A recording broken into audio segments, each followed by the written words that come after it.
మనం తినేయాలి, ఎప్పుడో చంపు తినేయాలి దాన్ని. అంటే ఎంత అజ్ఞానమో చూడండి. ఎంత హింస చేస్తాం, హింసకు ప్రతి హింస అనుభవిస్తాము. ఇది కర్మ సిద్ధాంతం. ఎందుకంటే కర్మ సిద్ధాంతం నుంచి ఎవ్వరూ తప్పించుకోలేదు. కృష్ణ పరమాత్మ ఒకటే చెప్పారు, కర్మ చేయడానికే మనకు అధికారం ఉంది, కర్మ ఫలితాన్ని మనకు అధికారం లేదు. అది విశ్వం చూసుకుంటున్నారు ఆయన చెప్పేశారు. ఏమని?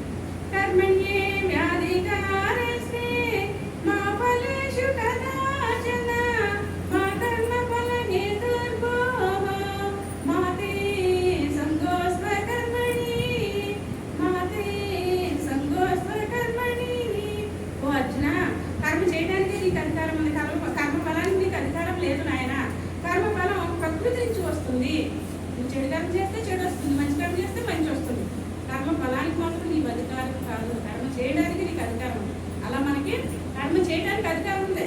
తింటామా మన ఇష్టం, తినేటమే కర్మ, తర్వాత మనమే అనుభవిస్తాం. వద్దు పాపం తెలుసుకుంటామా, వదిలేస్తారే మంచి ఫలితాన్ని మనం చూస్తాం. అంటే కర్మకర్త క్రియ నువ్వే, నేనేం కాదు సాక్షిపోతుంది అన్నాడు ఆయన.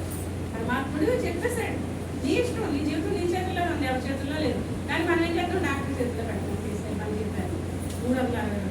అంటే దీన్ని సరి చేసుకోవాలి మనం. ఎప్పుడైతే మాంసాహారం తింటే మానేస్తాం, సంపూర్ణ ఆరోగ్యాన్ని పొందుతాం ప్రతి ఒక్కరూ. ఎందుకంటే సంపూర్ణ ఆరోగ్యంతో ఉందండి. ఎన్ని సంపదలు ఉన్నా ఆరోగ్యం లేకపోతే ఏమీ లేదండి, అవునా కదా? తినడానికి ఒంటి నిండా షుగర్ వచ్చేస్తుంది, ఇంటి నిండా స్వీట్లోనే. ఫలితం ఏంటండి? ఉందా ఫలితం? లేదు, ఏమీ తినలేదు. ఎర్రగుండా పెట్టి చూస్తాం, అలాగే అయిపోతుంది మన జీవితం. అన్నీ ఉన్నాయి తింటానికి లేదు శరీరం.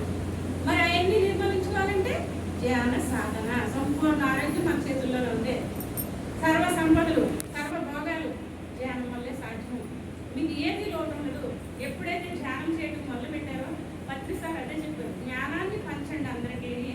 ఎప్పుడైతే జ్ఞానం పంచుతామో, ఇప్పుడు ఒక అడుపుని కూడా వచ్చాడు, వాడికి తింటానికి తిండి లేదు. వాడికి తిండి ఎన్నాళ్ళు పెట్టగలమండి మనం? 2 రోజులు పెట్టాం, 3 రోజులు పెట్టి 4 రోజులు చీకొడతాం, వెళ్ళి మేము రోజు పెట్టలేము అన్నాడు. అలా కట్టుకుంటే బట్టలే వాడికి. ఎన్ని రోజులు బట్టలు ఇస్తాం, చిరిగిపోయి మళ్ళీ బట్టలు వస్తాం, మళ్ళీ వస్తాం.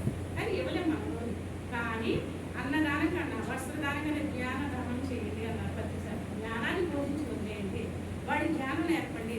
ఎప్పుడైతే ధ్యానం చేస్తున్నా బిచ్చగాడు పడి మూసుకుని కూర్చున్నాడు, రోడ్డు పక్కన చెట్టు కింద కూర్చున్నాడు అనుకోండి, ధ్యానం చేసుకుంటా, వాడు చేసే ధ్యాన తరంగానికి బండి మీద కార్లో వెళ్ళేవాళ్ళు వెళ్తే ఒక ఇడ్లీ పట్టు విసురుతారండి. వాడు ఏమి ఆశించక్కడు, వెళ్తే ఒక షర్ట్ ఇస్తుంటారండి. వాడి బట్టలు లోటు, తిండి లోటు. అంటే ధ్యానం ఎంతో గొప్పది. అటువంటి జ్ఞానాన్ని దానం చేయండి అన్నారు ప్రతిసారి. అంటే అన్ని దానాల్లో కన్నా జ్ఞాన దానం గొప్పది. ఆ జ్ఞానం ఎప్పుడైతే ఆ బిచ్చగాడు చేశాడు, వాడికి ఏది లోట్లేదు. తినడానికి తిండి వచ్చేస్తుంది, కట్టుకోవడానికి బట్ట వచ్చేస్తుంది, అడుగు పక్కలేదు. వాడికి ప్రకృతి నుంచి ప్రేరేపణ అయ్యి ఏర్పాటు చేయబడుతుంది. అంత సత్యం ఉందండి ఇందులో. ధ్యానం చేసినోడికి సర్వ సంపదలు ఏ లోటు ఉండదు, సర్వ సంపదలు వస్తాయి, ఆరోగ్యం వస్తుంది, సంపూర్ణ ఆరోగ్యం వస్తుంది, సకల భోగాలు వస్తాయి. ఎంత ఆనందమయ స్థితి ధ్యానం అంటేవి. ఈ ఆనందమయంలో